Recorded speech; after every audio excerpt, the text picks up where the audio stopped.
Hello friends, स्वागत है आपका फिर से हमारे चैनल ब्रिलियंस 53 में। तो हमने इसके प्रीवियस लेक्चर नंबर 2 में सेकेंड सेमेस्टर में प्रथम प्रश्न पत्र वर्तमान भारतीय समाज एवं प्रारंभिक शिक्षा में प्रश्न नंबर 70 तक पढ़ा था। आज के इस वीडियो लेक्चर नंबर 3 में हम लोग बहुविकल्पी प्रश्नों के कुछ इंपॉर्टेंट प्रश्न पढ़ेंगे जो सेकेंड सेमेस्टर में प्रथम प्रश्न पत्र वर्तमान भारतीय समाज और प्रारंभिक शिक्षा present Indian society and elementary education उसका ये आप लोग टॉपिक पढ़ेंगे। तो चलिए स्टार्ट करते हैं। तो जो भी फर्स्ट सेमेस्टर वाले हैं उनके साथ भी इस चैनल को शेयर करिए। पूरे फर्स्ट सेमेस्टर का सिलेबस हमने पढ़ा दिया है, उनके लिए उपयोगी होगा। और जो सेकंड सेमेस्टर वाले हैं उनके साथ भी अपने कॉलेज ग्रुप फ्रेंड्स में आप लोग शेयर कर सकते हैं। चलिए स्टार्ट करते हैं। प्रश्न नंबर 71, दर्शन शास्त्र के अनुसार मूल्य क्या है? मानव के जीवन शैली के तत्व, सूक्ष्म एवं सूक्ष्म तत्व, आर्थिक तत्व हैं, भौतिक तत्व हैं। तो बताइए क्या है? दर्शन शास्त्र फिलॉसफी के अनुसार मूल्य क्या है? ठीक है, हर एक चीज का मूल्य होता है, उसी प्रकार दर्शन शास्त्र में भी मूल्य होता है। तो इसका उत्तर बताएंगे। तो दर्शन शास्त्र के अनुसार मूल्य क्या है? सूक्ष्म एवं शुद्ध एवं सूक्ष्म तत्व हो जाएंगे। नेक्स्ट प्रश्न 72 देखेंगे।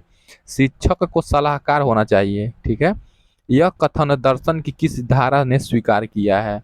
अस्तित्ववाद, प्रयोजनवाद, प्रकृतिवाद या आदर्शवाद? तो शिक्षक को क्या होना चाहिए? एडवाइजर होना चाहिए, यानी कि शिक्षार्थी या समाज को क्या करना चाहिए? सलाह देना चाहिए। तो ये प्रयोजनवादी विचारधारा का समर्थक माना जाएगा। प्रश्न नंबर 73 देखिए। प्रकृति से परे या प्रकृति के अलावा इस संसार में और कुछ नहीं है, यह कथन किस दार्शनिक की है? रूसो, हॉकिंस, थॉमसन, प्लेटो? ये कथन किसका है? तो हॉकिंस का है। ठीक है, यानी कि नेचर से आगे कुछ नहीं है और नेचर के अलावा कुछ नहीं है, जो है यही संसार ही है, प्रकृति ही है। तो ये आपका हॉकिंस ने कहा है। 74 का देखेंगे। शिक्षा एक पीढ़ी से दूसरी पीढ़ी तक संस्कृति का संरक्षण, यानी कि एजुकेशन से क्या होगा?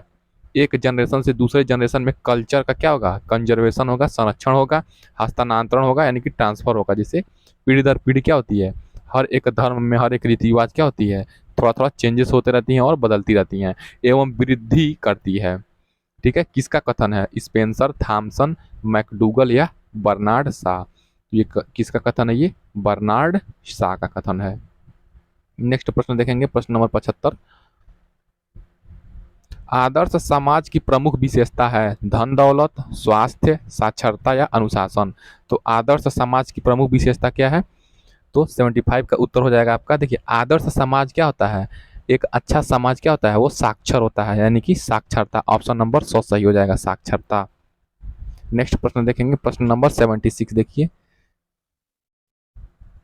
बच्चे के समाजीकरण का आद्य व्यक्ति है, यानी कि बच्चे का समाजीकरण यानी कि बच्चे का सोशलाइजेशन के लिए आद्य व्यक्ति है, ठीक है, शिक्षक, माता पिता या धर्मोपदेशक? तो 76 का उत्तर क्या हो जाएगा? तो 76 का उत्तर क्या हो जाएगा? माता।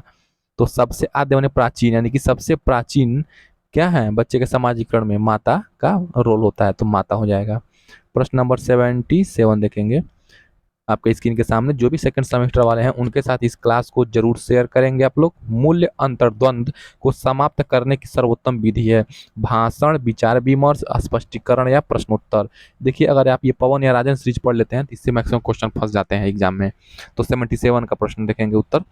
तो मूल्य और अंतर्द्वंद को समाप्त करने की सर्वोत्तम विधि क्या है? तो स्पष्टीकरण है। ऑप्शन नंबर 100 हो जाएगा, स्पष्टीकरण।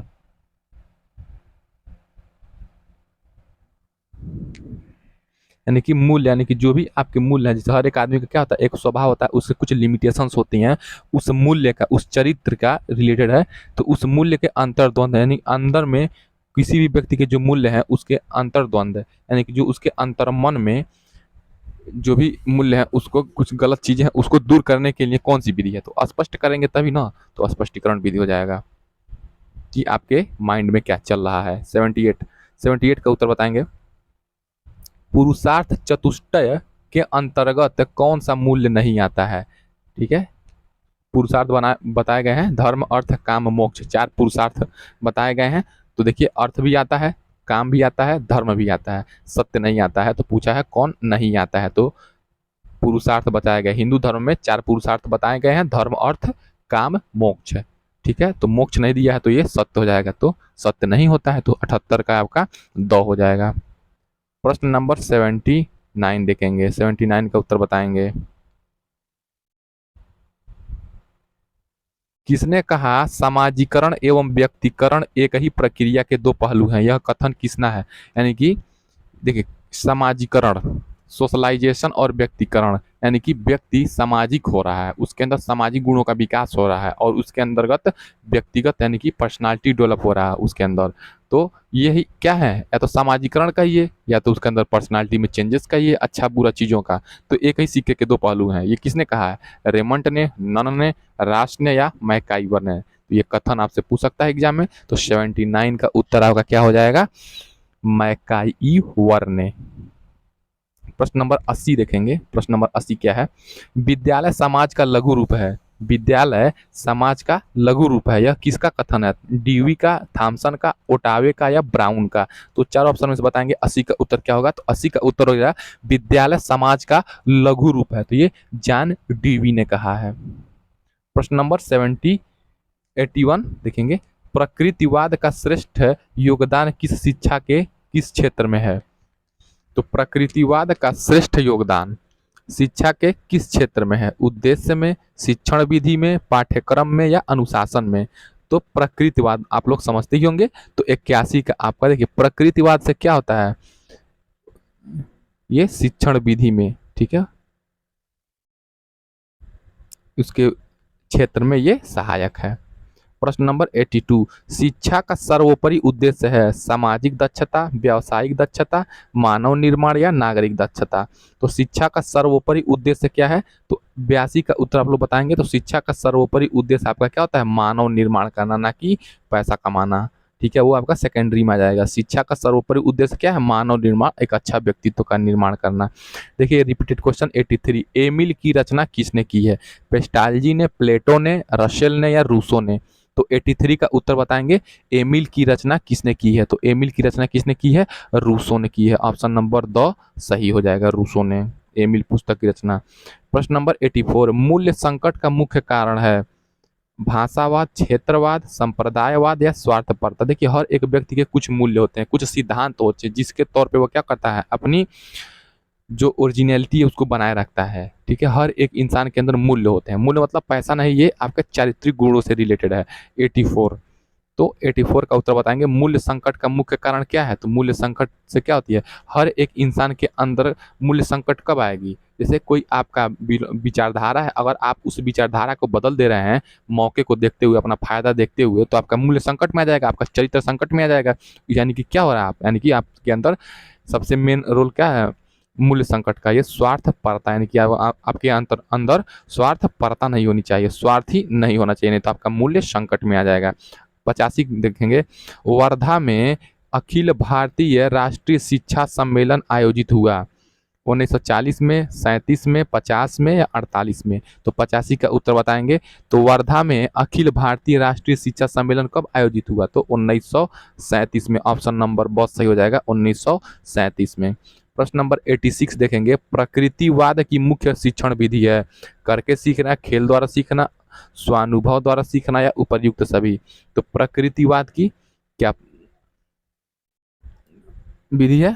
प्रकृतिवाद जो शिक्षण विधि है, तो 86 का उत्तर सब हो जाएगा, उपर्युक्त सभी।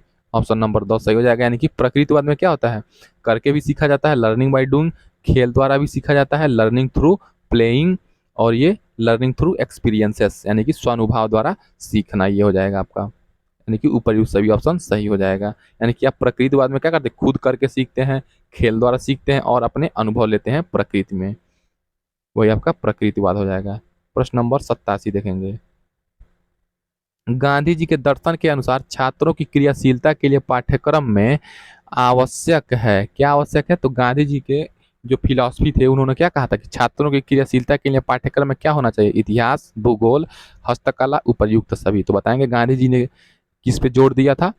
तो प्रश्न नंबर 87 का उत्तर हो जाएगा आपका हस्तकला। गांधी जी ने किस पे ज्यादा फोकस किया है? तो गांधी जी ने फोकस किया है आपके हस्तकला पे। 87 का 100 हो जाएगा, हस्तकला हो जाएगा।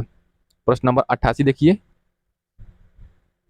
प्रश्न नंबर 88 का उत्तर डेमोक्रेसी एंड एजुकेशन पुस्तक के लेखक हैं, ठीक है, फ्रावेल, रूसो, जॉन ड्यूई या डॉक्टर मारिया मॉन्टेसरी। तो डेमोक्रेसी एंड एजुकेशन पुस्तक के लेखक कौन है? 88 का उत्तर बताएंगे तो democracy and education John dewy ने लिखा है। इनका ये बहुत फेमस किताब है जॉन ड्यूई का। प्रश्न नंबर 89 देखेंगे, समाज गुणवत्ता वाले स्कूलों की समान रूप से सभी को उपलब्धि समान अवसर का एक महत्वपूर्ण घटक है। यह कथन है एनिस का, लुइस क्रिसबर्ग का, प्लेटो का या रायबर्न का। तो बताएंगे 89 का उत्तर समाज गुणवत्ता वाले स्कूलों की समान रूप से सभी को उपलब्धि समान अवसर का एक महत्वपूर्ण घटक है। ये किसने कहा है? तो ये लुइस क्रिसबर्ग का, ये लुइस क्रिसबर्ग का है, याद रखेंगे। प्रश्न नंबर 90 देखेंगे, अनिवार्य प्राथमिक शिक्षा का प्रावधान संविधान के किस अनुच्छेद में किया गया है? ठीक है, बताएंगे 90 का उत्तर अनुच्छेद 41, अनुच्छेद 43, अनुच्छेद 45, अनुच्छेद 49। तो 90 का उत्तर आप लोग बताएंगे तो 90 का उत्तर हो जाएगा अनुच्छेद 45 के अंतर्गत निःशुल्क एवं अनिवार्य प्राथमिक शिक्षा का प्रावधान किया गया संविधान के अनुच्छेद 45 में। देखिए नेक्स्ट प्रश्न देखेंगे, देखिए प्रश्न नंबर 91, जनसंख्या शिक्षा आवश्यक है। जनसंख्या शिक्षा आवश्यक क्यों है? जीवन स्तर एवं गुणवत्ता बढ़ाने के लिए, सबको रोजगार देने के लिए, पाठ्यक्रम के विषय पढ़ाने के लिए, बाल श्रम को बढ़ावा देने के लिए। तो रोजगार शिक्षा के लिए नहीं, जनसंख्या शिक्षा। तो जनसंख्या शिक्षा क्यों आवश्यक है? तो जीवन स्तर एवं गुणवत्ता बढ़ाने के लिए, ठीक है। प्रश्न नंबर 92 देखेंगे,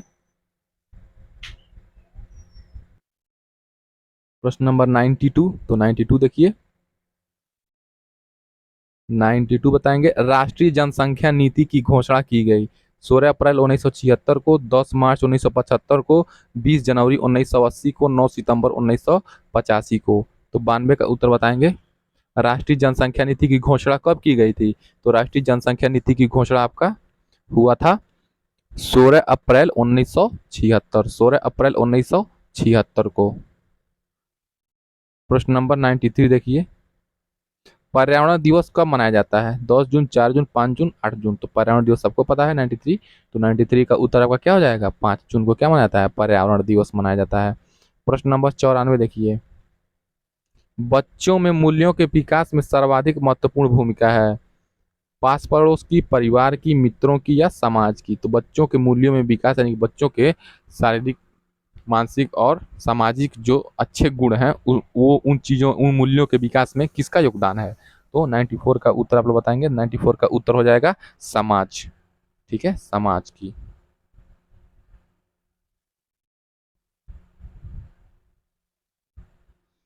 प्रश्न नंबर 95 देखिए, करके सीखो का सिद्धांत किस दार्शनिक विचारधारा की देन है? अस्तित्ववाद, प्रयोजनवाद, प्रकृतिवाद या आदर्शवाद। तो 95 का उत्तर बताएंगे तो 95 का करके सीखो का सिद्धांत किस दार्शनिक विचारधारा की देन है? तो प्रकृतिवाद, करके सीखो प्रकृतिवाद।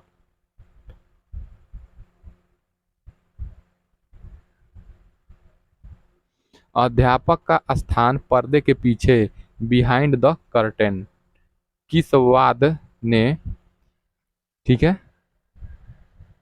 किस वाद ने स्वीकार किया? यानी कि किस विचारधारा ने, किस शिक्षण विचारधारा ने स्वीकार किया कि एक टीचर का क्या रोल है? बिहाइंड द कर्टेन यानी कि पर्दे के पीछे, प्रकृतिवाद, आदर्शवाद, योग या न्याय। 96 का उत्तर बताएंगे तो 96 का उत्तर आपका क्या हो जाएगा? प्रकृतिवाद। यानी कि एक अध्यापक क्या है? पीछे से सारे रोल प्ले करने से पहले टीचर ही क्या है? एक बच्चे के अंदर जो भी गुणों का विकास करने में एक टीचर का ही, पर्दे के पीछे से सारा खेल टीचर का ही होता है। ये प्रकृतिवाद विचारधारा के लोगों का मानना है। प्रश्न नंबर 97 देखेंगे, आदर्शवाद सत्य एवं यथार्थ रूप में किसे स्वीकार करता है? ठीक है, आदर्शवाद क्या करता है? आइडियलिज्म क्या करता है? सत्य और जो भी यथार्थ है यानी कि जो भी दिख रहा है और जो सत्य है वो उसी को स्वीकार करता है। भौतिक संस्कार संसार, आध्यात्मिक संसार, आध्यात्मिक एवं भौतिक या कोई नहीं। तो 97 का उत्तर बताएंगे तो 97 का उत्तर हो जाएगा आध्यात्मिक संसार। ऑप्शन नंबर ब सही हो जाएगा। प्रश्न नंबर 98 देखेंगे, आत्मा ही इस संसार का पदार्थ है और मानसिक स्वरूप सत्य है, किस दार्शनिक का विचार है? आत्मा ही इस संसार का क्या है? पदार्थ है और मानसिक स्वरूप सत्य है।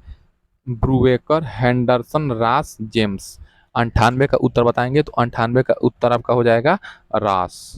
तो किसका ये कथन है? ये ऑप्शन नंबर 100 यानी कि रास का कथन है।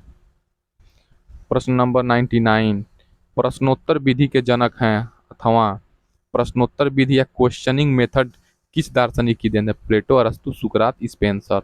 बताएंगे चारों ऑप्शन में से प्रश्नोत्तर प्रविधि। आपने फर्स्ट सेमेस्टर में टेक्निक पढ़ा है, प्रश्नोत्तर प्रविधि, विवरण प्रविधि, व्याख्यान प्रविधि। ठीक है, ये इन प्रविधि में से जो प्रश्नोत्तर प्रविधि है किस दार्शनिक की देन है? 99 का उत्तर बताएंगे तो 99 का उत्तर क्या जाएगा? सुकरात। ये सुकरात की देन है प्रश्नोत्तर प्रविधि। प्रश्न नंबर शतक देखिए, हम लोग शतक लगाने वाले हैं। संपूर्ण विश्व परिवर्तनशील एवं विकासोन्मुख है, यानी कि पूरा विश्व क्या है? परिवर्तनशील है, हमेशा बदलता रहता है, विचार बदलते रहते हैं, संस्कार बदलते रहते हैं, संस्कृति बदलती रहती है, भाषा सब। ठीक है, एवं विकासोन्मुख है, यानी कि विकास की ओर अग्रसर है। किसका विचार है? हीगल का, रोजन का, हार्न का या जॉनसन का? तो बताएंगे प्रश्न नंबर 100 का उत्तर। तो प्रश्न नंबर 100 का उत्तर हो जाएगा हीगल। ऑप्शन नंबर अ से हो जाएगा हीगल। प्रश्न नंबर 101, निम्न में से कौन सी शिक्षण विधि के प्रणेता प्लेटो हैं? प्रश्नोत्तर, व्याख्या, संबंध विधि, आलोचनात्मक विधि। तो 101 का उत्तर बताएंगे तो 101 का उत्तर आपका देखिए प्लेटो। सुकरात आपके किसके हैं? सुकरात आपके प्रश्नोत्तर विधि के हैं, लेकिन ये पूछा किसका है? प्लेटो का। तो प्लेटो किस विधि के हैं? तो प्लेटो आपके हैं संबद्ध विधि के। किसके हैं? संबद्ध। प्लेटो किसके समर्थक थे? प्लेटो चूंकि सुकरात के ही शिष्य थे। सुकरात के शिष्य कौन थे? प्लेटो थे। सुकरात प्रश्नोत्तर विधि के जन्मदाता थे और ये प्लेटो किस किस विधि के जन्मदाता हो गए? संबद्ध विधि के जन्मदाता हो गए। 102, 102 देखिए क्या है? मनुष्य की अंतर्निहित पूर्णता को अभिव्यक्त करना ही शिक्षा है, यह कथन है टैगोर का, अरस्तु का, विवेकानंद का, महात्मा गांधी का? तो 102 का उत्तर बताएंगे, मनुष्य की अंतर्निहित पूर्णता को अभिव्यक्त करना ही शिक्षा है। तो ये विवेकानंद का। ऑप्शन नंबर 100 सही हो जाएगा, विवेकानंद का। यानी कि आपके अंदर जो भी कंप्लीटली यानी कि पूर्णता है, कंप्लीटनेस है, उसको क्या करिए? आप अभिव्यक्त करिए। आपके अंदर जो भी गुण है, चाहे वो शारीरिक तौर पे, मानसिक तौर पे या विचारों के या मूल्यों में या दार्शनिक तौर पे किसी भी क्षेत्र में, उसी को आप व्यक्त कर देते हैं तो वही शिक्षा है। ये विवेकानंद जी का कथन है। प्रश्न नंबर 103 देखेंगे,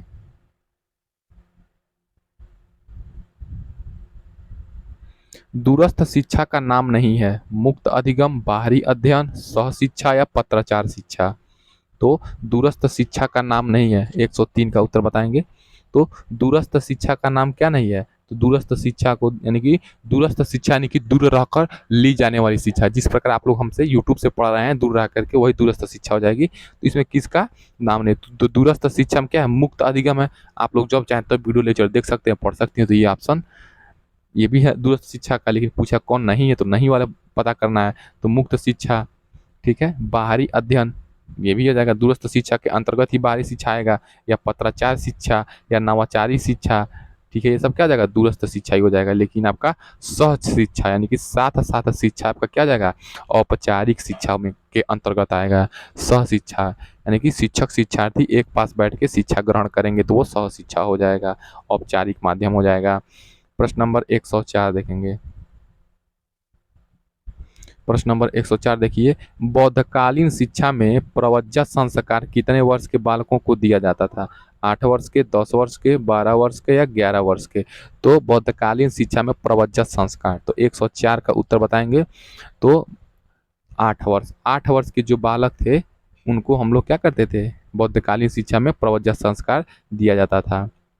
प्रश्न नंबर 105 देखिए, शतक पार हो चुका है। मारिया मॉन्टेसरी भारत आई 1909 में, 1919 में, 1929 में, 1939 में। तो मारिया मॉन्टेसरी भारत कब आई थी? तो 105 का उत्तर बताएंगे। तो मारिया मॉन्टेसरी 1939 में भारत आई थी। ठीक है। प्रश्न नंबर 106 देखिए, जनसंख्या शिक्षा में सबसे अधिक उत्तरदायित्व है अभिभावकों का, समाज का, शिक्षकों का या राष्ट्र का? तो जनसंख्या शिक्षा में सबसे अधिक उत्तरदायित्व किसका है? 106 का उत्तर बताएंगे। तो जनसंख्या शिक्षा में सबसे अधिक उत्तरदायित्व आपका क्या है? शिक्षकों का। शिक्षक ही क्या कर सकते हैं? जनसंख्या शिक्षा दे सकते हैं। और किसी पे लोगों को उतना विश्वास नहीं रहता है, सबको ये लगता है कि अपनी ये फायदे के लिए बोला, लेकिन एक शिक्षक को कभी इस नज़र से नहीं देखा जाता है। 107, शिक्षा के अधिकार के क्रियान्वयन की प्रमुख चुनौती है प्रशिक्षित शिक्षकों का अभाव, दोषपूर्ण पाठ्यक्रम, शासकीय उदासीनता या उपर्युक्त सभी। 107 का उत्तर बताएंगे। तो शिक्षा के अधिकार के क्रियान्वयन की प्रमुख चुनौती है तो प्रशिक्षित शिक्षकों का अभाव है। ठीक है। दोषपूर्ण पाठ्यक्रम होना चाहिए, शासकीय उदासीनता भी है हमारे देश में। क्या है? शासकीय उदासीनता है, यानी कि सरकार भी, जो भी शासन प्रशासन है उसमें भी कुछ क्या है, न्यूट्रलिटी पाई जाती है, उदासीनता पाई जाती है। आप लोग समझ रहे होंगे मैं क्या कहना चाह रहा हूँ। तो शिक्षा के अधिकार के क्रियान्वयन, तो ये उपयुक्त सही हो जाएगा। ऑप्शन नंबर 2 ट्रिक मार देंगे। देखिए लास्ट प्रश्न 108 हम लोग नेक्स्ट प्रश्न नेक्स्ट वीडियो से पढ़ेंगे। तो जो भी सेकंड सेमेस्टर वाले हैं उनके साथ इस क्लास को प्लीज़ से प्लीज़ जरूर शेयर कर दें, सेकंड सेमेस्टर वालों को। ठीक है। सबके पास बैच लेने के लिए पैसे नहीं होते हैं। पाठ्य योजना का निर्माण आवश्यक है छात्रों को पढ़ने की प्रेरणा हेतु, छात्र को भटकने से, शिक्षक का छात्र के विषय में समुचित सूचित करने हेतु, शिक्षण को योजनाबद्ध करने हेतु। तो 108 बताएंगे। पाठ्य योजना का निर्माण आवश्यक है, यानी कि लेसन प्लान क्यों बनाया जाता है? तो शिक्षण को योजनाबद्ध करने। देखिए लेसन प्लान यानी कि पाठ को पढ़ाने के लिए प्लानिंग किया जा रहा है, तो योजनाबद्ध, उसी से आंसर मिल जाएगा। शिक्षण को योजनाबद्ध करने हेतु ऑप्शन नंबर 2 सही हो जाएगा। चलिए नेक्स्ट प्रश्न नेक्स्ट वीडियो से पढ़ते हैं। तब तक के लिए जय हिंद। टेलीग्राम के डिस्क्रिप्शन में दिया है लिंक, वहाँ से जुड़ जाइए, पीडीएफ डाउनलोड कर सकते हैं। फर्स्ट सेमेस्टर वाले के साथ भी इस क्लास को शेयर कर दीजिए ताकि उन्हें भी यहाँ पे आपका तैयारी हो जाए। और सेकंड सेमेस्टर वाले के साथ तो करना ही करना है। तो चलिए वीडियो पसंद आए तो वीडियो को लाइक कर दीजिए, हमारे चैनल को सब्सक्राइब कर दीजिए। मिलते हैं नेक्स्ट वीडियो में। जय हिंद दोस्तों।